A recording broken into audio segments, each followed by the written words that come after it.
Good afternoon, students.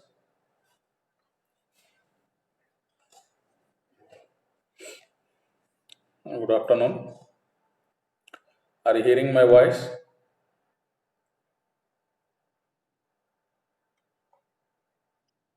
Okay, right.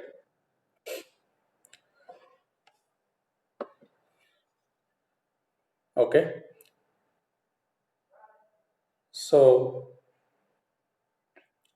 in our syllabus, in our first module, Social and Economic History of Modern India,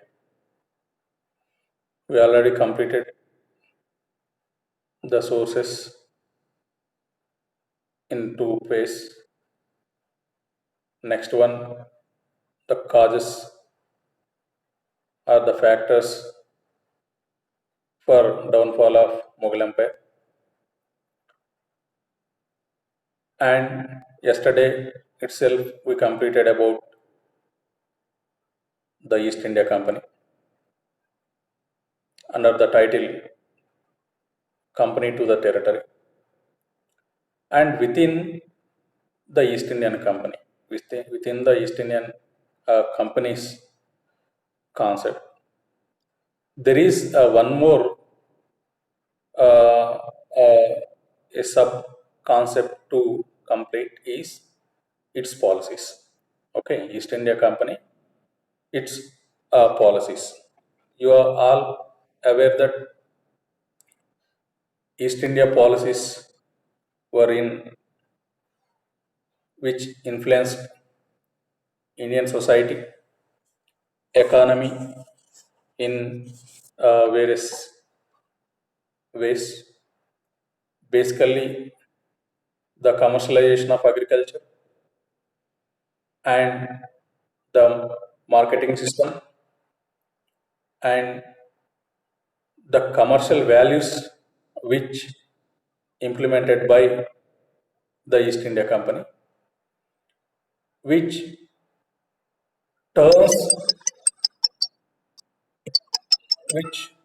the Indian society into a commercial one. Okay, so East India companies policies are in various forms.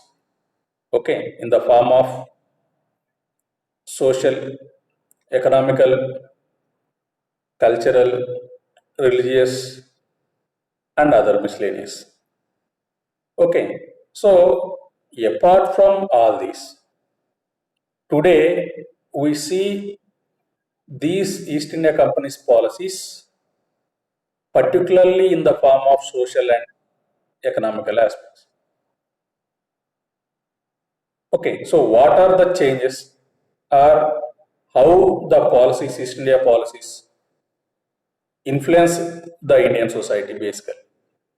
What are the important changes which taken place in Indian society? Okay, so which is under a title ruling the countryside. Okay, East India Company ruling the countryside. Ruling the countryside in the sense how this East India Company's policies mainly influenced on the villages particular.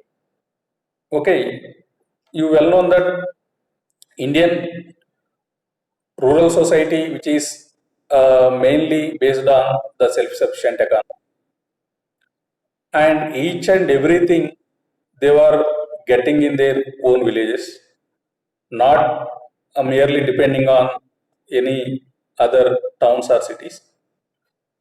They are they are getting what they need. They are getting their requirements within the particular circle. Okay, within the particular circle is nothing but the rural area.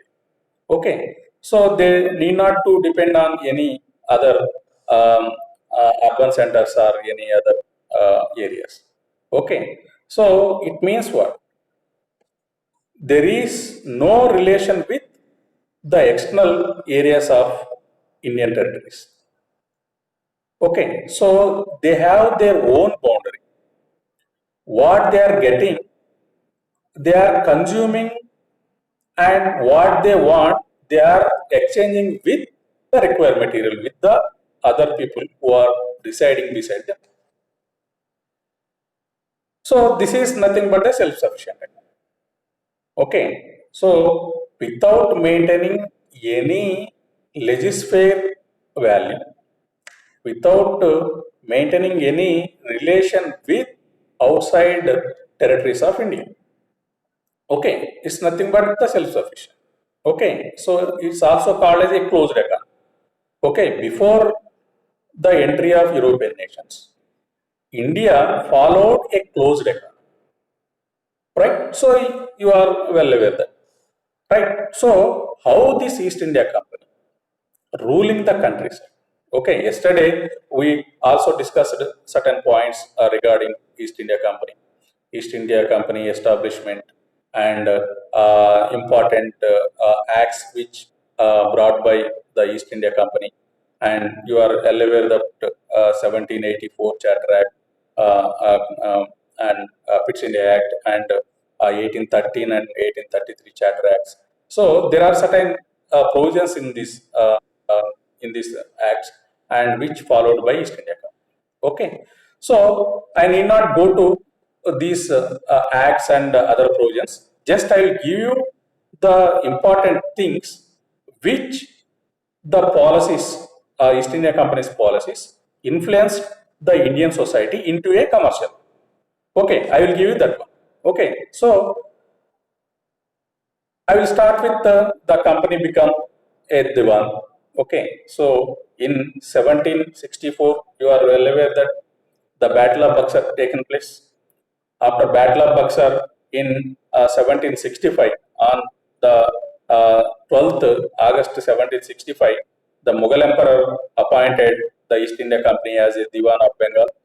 The actual event most probably took place in Robert Clive's tent. Okay, so during the tenure of the Robert Clive, with a few Englishmen and Indians as witnesses. But in the painting, but as Diwan, the company became the chief financial administrator of the territory under the control.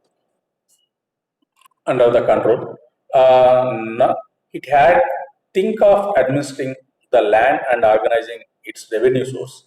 Okay, so over the years, company also learned that it had moved with some caution. Being an alien power, it needed to specify those who in the past had ruled the countryside and enjoyed authority and prestige. Okay, so those had who had held local power had to be controlled, but they could not be entirely eliminated. Okay, so how was it to be done? How it happens?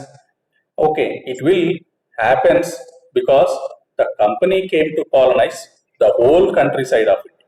Okay, so all the rural areas of India, organize revenue source resources, redefine the rights of people, and produce the crops it what they want.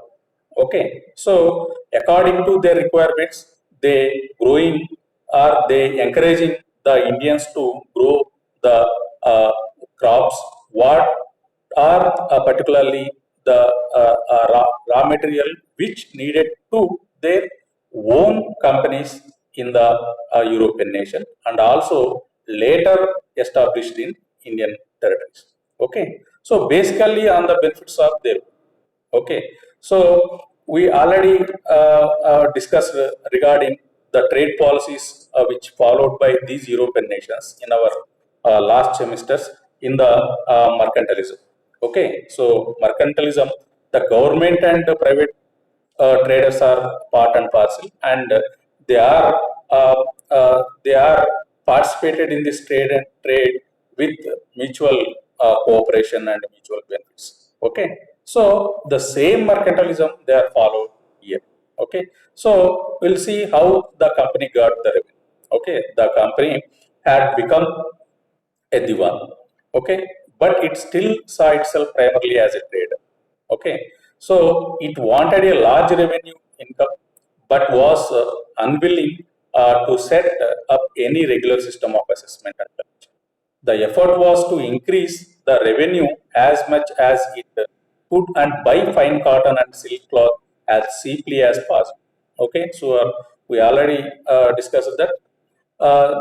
They imposed or encouraged the Indian farmers to grow the commercial crops instead of the food crops. Okay, so commercial crops are cash crops. Okay, those are grows only for the sake of market, selling in the market. Okay, so gradually they are encouraging the Indians towards the growing up the commercial crops.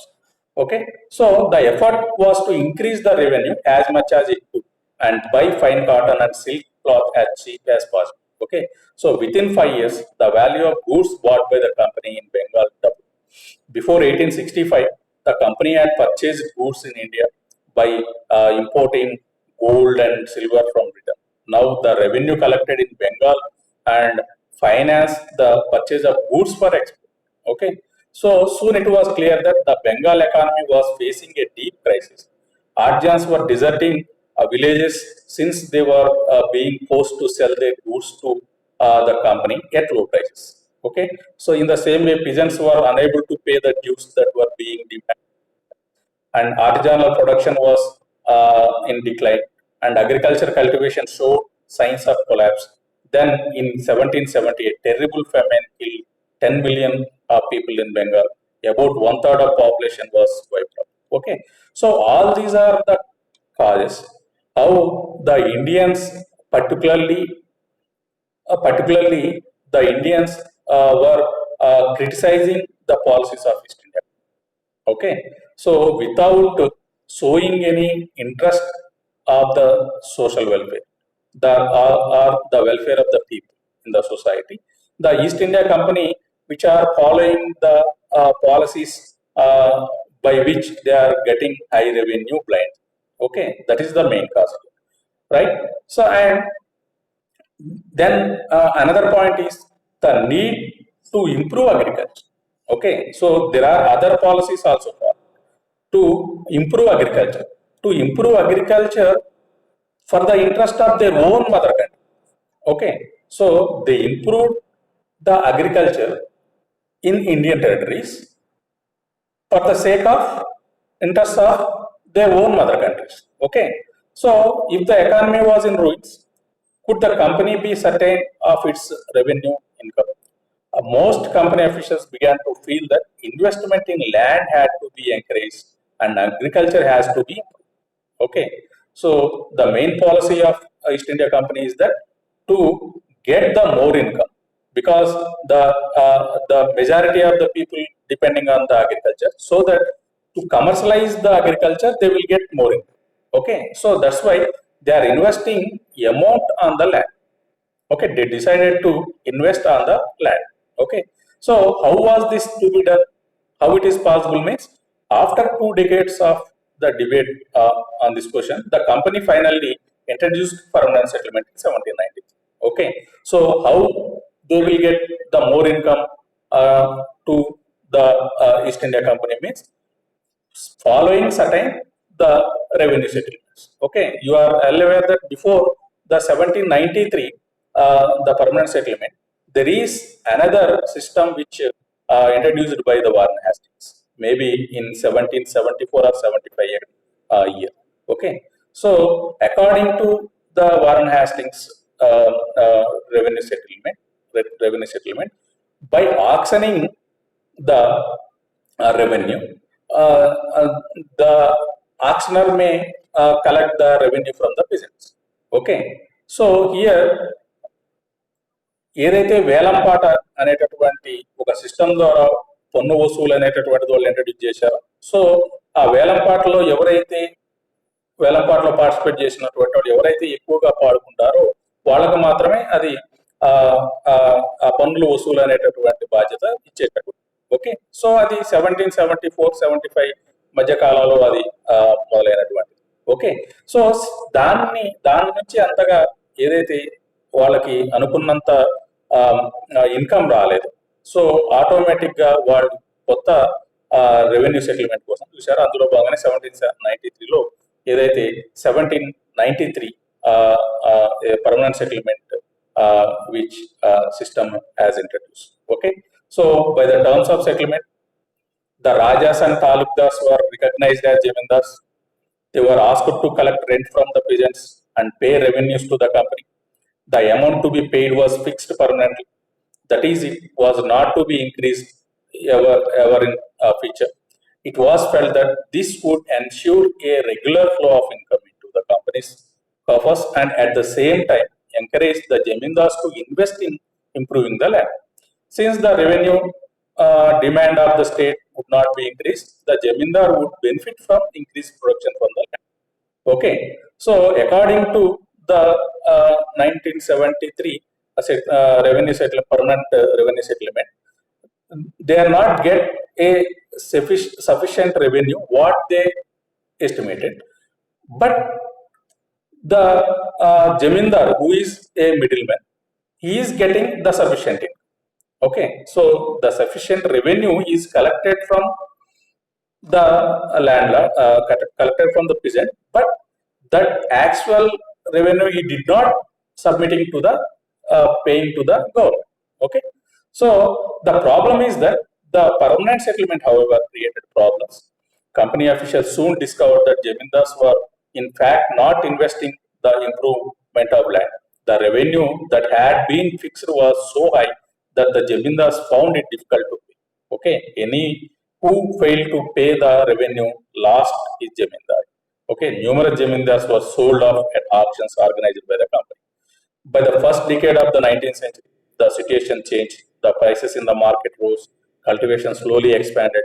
This meant an increase in the income of Jamindars, but no gain for the company since it could not increase a revenue demand that had been fixed permanently.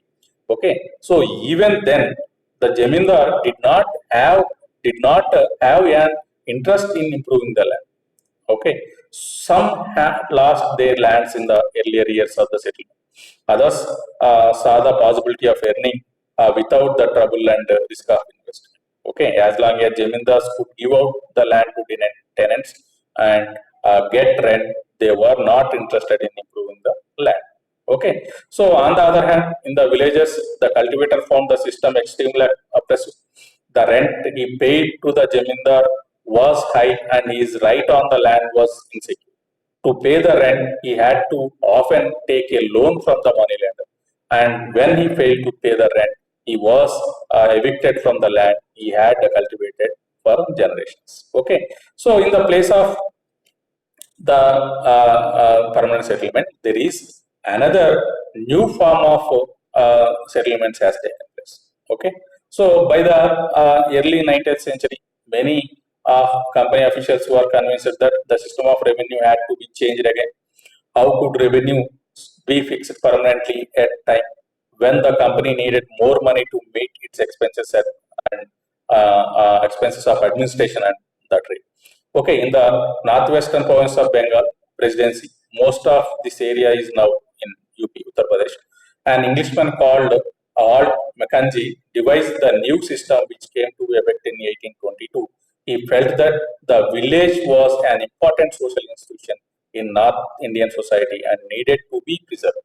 Under his directions, collectors went from village to village, inspecting the land, measuring the fields, and recording the customs and rights of the different groups. The estimated revenue of each plot within a village was added up to calculate the revenue that each village had to pay. Okay, so here each village or a group of village, okay, called as the mahal, right? So this demand was to be revised periodically, not permanently fixed. The change of collecting the revenue and paying it to the company was given to the village headman rather than the Jamindar.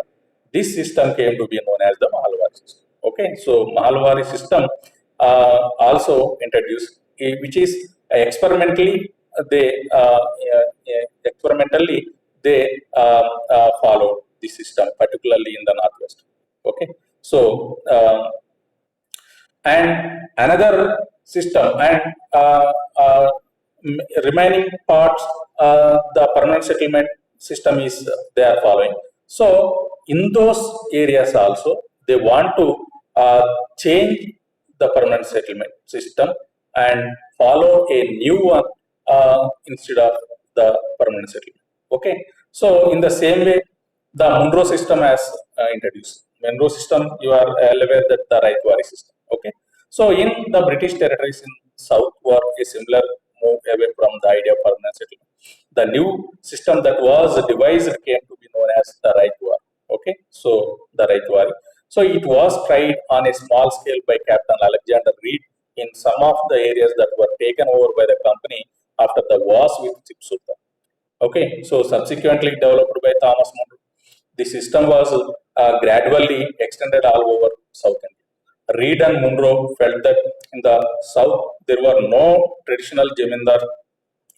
The settlement, they argued, had to be made directly with the cultivators who had tilled the land for generations. Their fields had to be carefully and separately surveyed before the revenue assessment was made. Monroe thought that British should act as a paternal father because protecting the rights under this the church. Okay, even though all is not well. Okay, so even though they are not getting that much income revenue what they expect. Okay, so within few years after the new system was imposed, it was clear that all was not well with them. Driven by the desires to increase the income from land revenue, officials fixed too high a revenue demand. Peasants were unable to pay. Riots fled the countryside, and villages became deserted in many regions. Optimistic officials had imagined that the new system would transform the peasants into rich enterprising farmers, but this did not happen. Okay, so they are not getting the sufficient income. Okay, so then their policies again changed, and the policies changed according to their interest of motherland. Okay, so they are encouraging the Indian farmers to grow their crops for the gains to their own European nations. Okay, so under the subtitle called as the crops for Europe.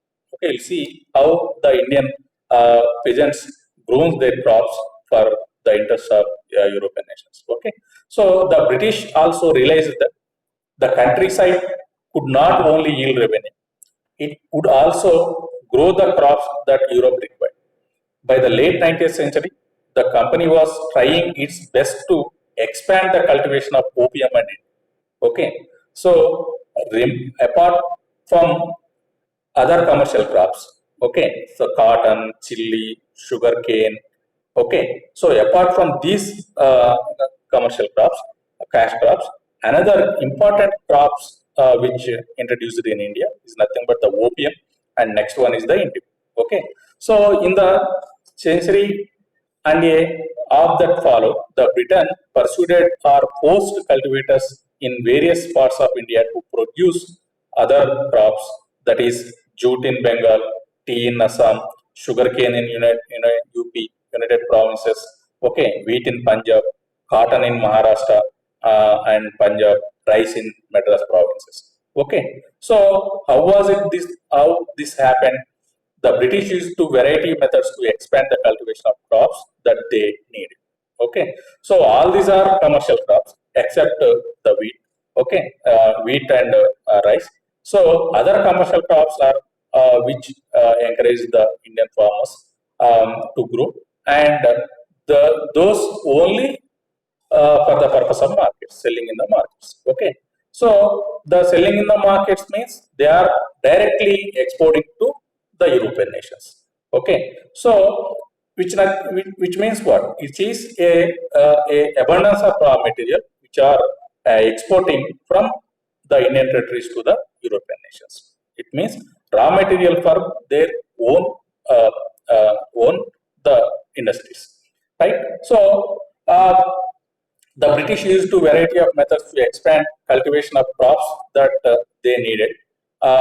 So among these they started encouraging to the Indian farmers to grow the indigo basically.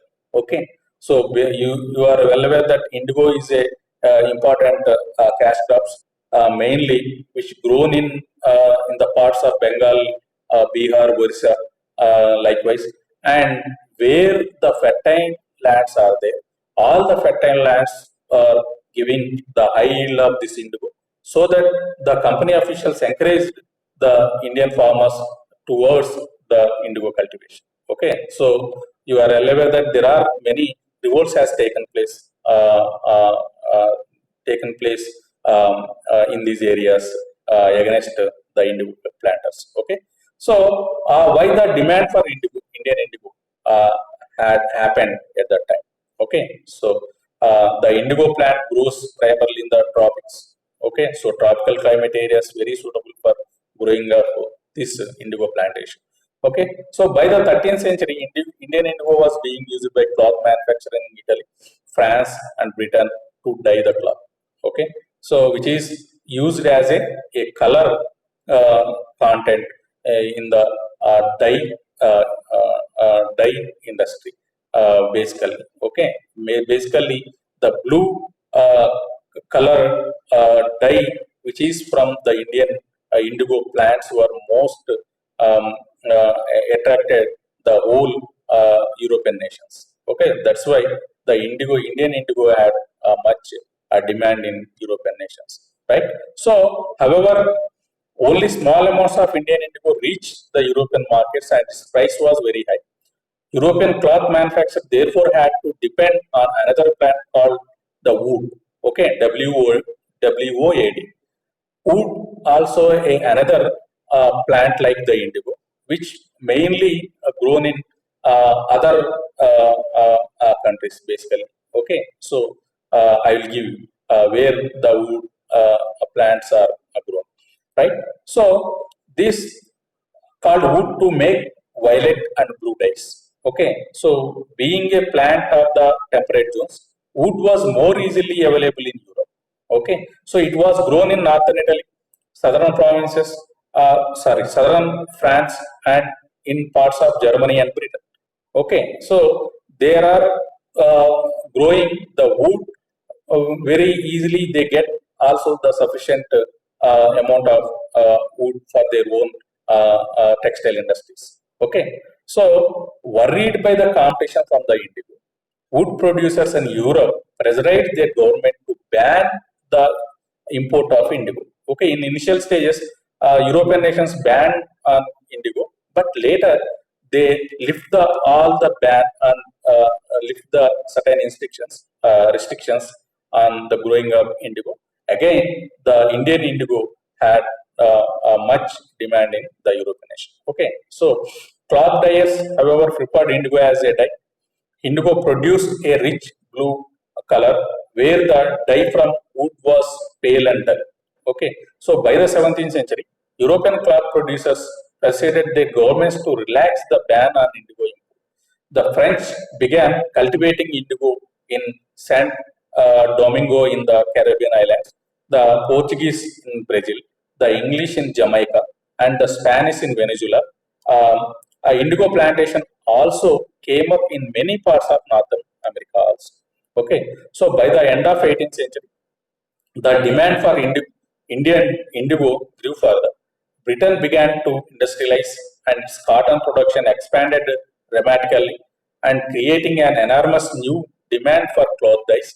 While the demand for indigo increased, its existing supplies from the West Indies and America collapsed for a variety of reasons. Between 1783 and 1789, the production of indigo in the world fell by half production. Okay, so cloth dyers in Britain now desperately looked for new source of indigo supply. Okay, again the Indian indigo had got the demand. Okay, Britain turns towards the India. Okay, in the same times, the Britain which is looking towards India in Indian indigo. Okay, faced with the rising demand for indigo in Europe, the company in India looked for ways to expand the area under indigo cultivation. From the last decades of the 18th century, indigo cultivation in Bengal expanded rapidly. Bengal indigo came to be dominate the world market. In 1788, only about 30% of the indigo imported into Britain was only from India. Okay, so by the 1810, the proportion had gone up to 90%, 95% of the total indigo, which is only from India. Okay, so as the indigo trade grew, commercial agents and officials of company began investing in indigo production. Over the years, many company officials left their jobs to look after their indigo business. Attracted by the prospects of high profits, numerous Scotsmen and Englishmen came to India and became planters. Those who had no money to produce indigo could get loans from company and the banks that were coming up at that time. Okay, so likewise, the Englishmen and company officials, East India Company officials, who turned into the indigo planters and encouraged the Indian peasants growing of the indigo by giving certain financial assistance. Okay, so how the indigo cultivated? Okay, so indigo mainly cultivated in fertile soil. Okay, and the process of cultivation is in two ways. Okay, so the the cultivation, the cultivable indigo land may be divided to the two ways. Okay, so one is niche and next one is the right. Okay, so within the system of niche cultivation, okay, NIJ, niche, and next one is the right? Okay, next one is the right. Okay, we have another 10 minutes. I will complete within this 10 minutes, right? So, within the system of niche cultivation, the planter produced indigo in land that he directly controlled. Okay, so niche cultivation in the sense the land which is directly under control of a peasant. He either bought the land or rented it from other zamindars and produced indigo by directly employing hired laborers. Okay, so what's the problem with the niche cultivation? The planters found it difficult to expand area under the niche cultivation. Indigo could be cultivated only on fertile lands, and these were all already densely populated. Only small plots scattered over the landscape could be acquired. Planters needed large areas in compact blocks to cultivate indigo in plantations. Where could they get such a land from? They attempted to lease in the land around the indigo factory and evict the peasants from the area, but this always led to conflicts and tension. Nor was labor easy to mobilize. A large plantation required a vast number of hands to operate, and the labor was needed precisely at the time when the peasants were usually busy with their rice cultivation. Okay, so that the indigo may be suitable for the cultivation in the lands of the royalty system. Okay, so under the royalty system,